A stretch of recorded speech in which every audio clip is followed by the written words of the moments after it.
Iran ने America और Israel के ठिकानों पर कद और इमाद मिसाइलें दागी। अमेरिका इजरायल को बड़े नुकसान का दावा। ईरान की एयर डिफेंस सिस्टम ने अमेरिका के MQ-9 ड्रोन को मार गिराया। ईरानी मीडिया ने जारी किया वीडियो। अमेरिका ने ईरान पर टॉमहॉक मिसाइलों से फिर किया हमला। ईरान में चारों तरफ तबाही का मंजर। लेबनान में इजरायल की एयरफोर्स की एयर स्ट्राइक हिजबुल्लाह के ठिकानों को बनाया निशाना।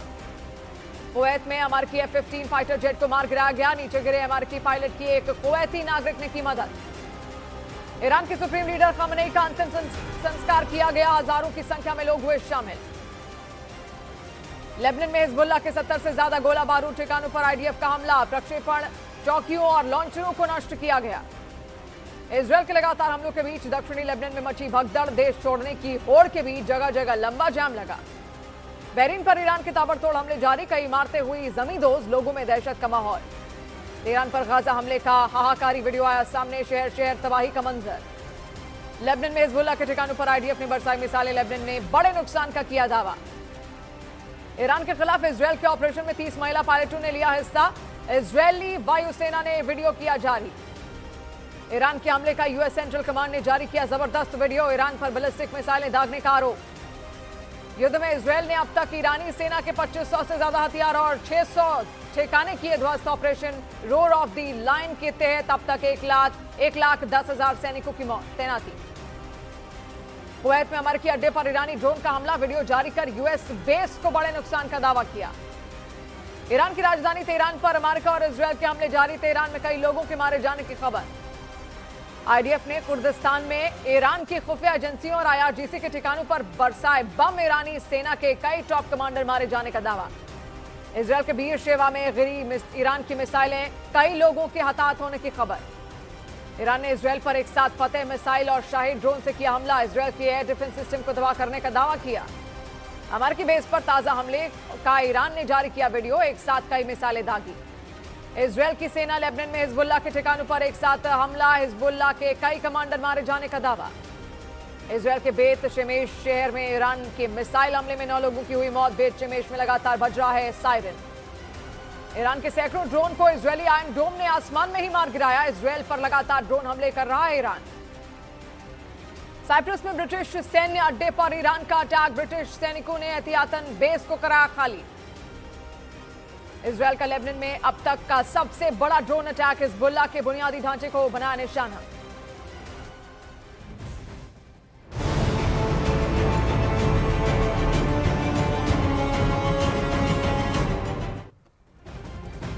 और एक बड़ी खबर इस वक्त आ रही है। देखिए, ईरान को लेकर नेतन्याहू का एक बहुत बड़ा बयान सामने आया, जहां पर नेतन्याहू ये कहते हैं ईरान ने एटम के लिए बंकर बनाए थे। नेतन्याहू ने यह भी कहा कि एटम कार्यक्रम बचाने का ईरान का मकसद है। ईरान पर तत्काल हमला जरूरी था।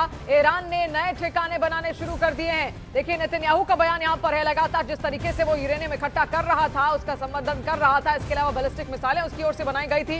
इजरायल अमेरिका को इसी बात पर डाउट था कि ये कहीं ना कहीं न्यूक्लियर बम बनाने की तैयारी में है। इसको लेकर एक डील भी करने की कोशिश ईरान के साथ यहां पर हुई। बातचीत के भी कई दौर यहां पर निकलकर सामने आए, जहां पर ईरान, इजरायल और अमेरिका साथ में मिलकर बातचीत करते हैं, लेकिन बातचीत बन नहीं पाई, क्योंकि अमेरिका कहीं ना कहीं ईरान इस पर तैयार हो गया था कि ठीक है, वो अपने उस यूरेनियम इकट्ठा करने के तौर तरीकों में कुछ बदलाव यहां पर करेगा। लेकिन नेतन्याहू का ये कहना था, उनकी ये शर्त भी थी, जहां पर अमेरिका के सामने उन्होंने ये शर्त रखी कि ईरान को बैलिस्टिक मिसाइलें भी नहीं बनानी चाहिए, क्योंकि बैलिस्टिक मिसाइलों का कहते हैं कि ईरान के पास जखीरा है। पूरे मिडिल ईस्ट में जितना मिडिल ईस्ट के बाकी देशों के पास नहीं है, उससे कहीं ज्यादा ईरान अपने पास रखता है।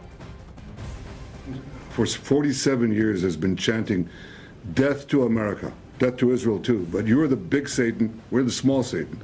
Death to America.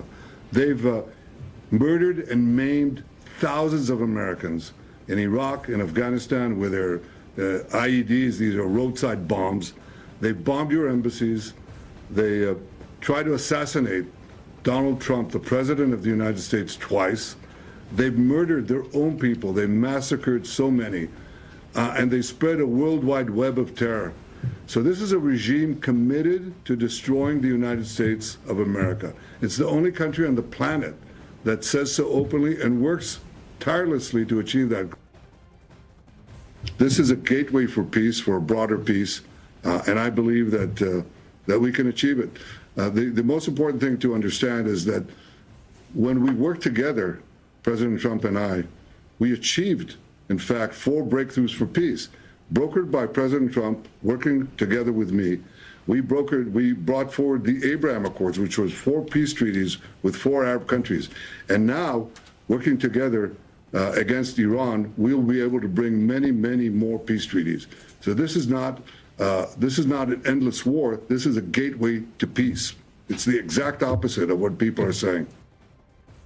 तो देखिए नेतन्याहू का बयान यहाँ पर सीधे सामने आया, जिसने ये कहा कि एकमात्र ऐसा देश था जो लगातार अमेरिका को टारगेट करने की कोशिश यहाँ पर कर रहा है। कर्नल दानवीर हमारे साथ लगातार मौजूद है, रोविंदर जी भी हमारे साथ लगातार मौजूद हैं। कर्नल दानवीर, इस बयान को आप किस तरीके से देखें? इजरायल भी कह रहा है अभी ऐसे हमले हमने किए ही नहीं जो आपको नुकसान पहुंचा दे, अमेरिका भी वही बात कह रहा है, लेकिन ईरान उधर ऐसे हमले पहले ही कर दे रहा है जिससे बहुत नुकसान हो चुका है। इजरायल के पास भी उतनी मजबूत आर्मी नहीं है जितनी स्टैंड बाय में आर्मी खुद ईरान ने यहाँ पर रखी है, और इजरायल तो आपने देखा किस तरीके से हमास के साथ भी युद्ध में था। क्या पोजीशन इजरायल की इस वक्त आप देख रहे हैं? देखिए, इजराइल के लिए ये डू और डाई की पोजीशन है, क्योंकि इजराइल ईरान को नंबर 1 एनिमी मानता था, और इजराइल के ऊपर जितने भी हमले पिछले 2-3 साल के अंदर हुए हैं और उससे भी ज़्यादा भी अगर पीछे चले जाएं तो वो सारे के सारे ईरान समर्थित प्रॉक्सीज द्वारा हुए हैं, चाहे वो हमास हो, हिजबुल्ला हो, हूती हो।